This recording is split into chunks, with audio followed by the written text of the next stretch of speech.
दादाजी कहेंगे ये बकरा है बहुत प्यारा। दादी अम्मा हंस के बोले इसका रंग है सबसे न्यारा। ईद आई है बड़ी ईद आई है, बकरा ईद लाई है, खुशियाँ साथ लाई है।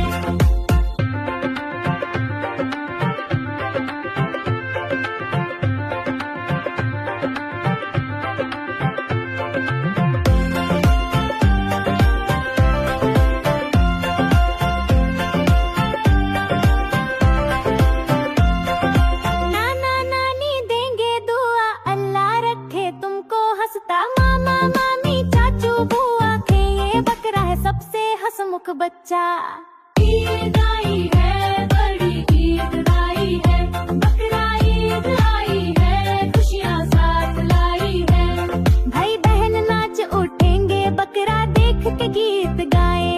नाम रखे क्या इसका छोटू राजा या बबलू भाई। ईद आई है बड़ी ईद आई है, बकरा ईद लाई है, खुशियाँ साथ लाई है।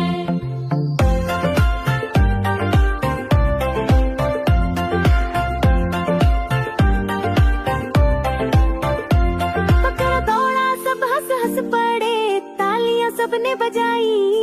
मम्मी बोली चारा दो इसे वो सोफा चबाने जाए। ईद आई है बड़ी ईद आई है, बकरा ईद लाई है, खुशियाँ साथ लाई है। ईद की नमाज अदा हुई सबने दिल से मांगी दुआ। कुर्बानी का वक्त आया, प्यार शुक्र और बलिदान लाया। ईद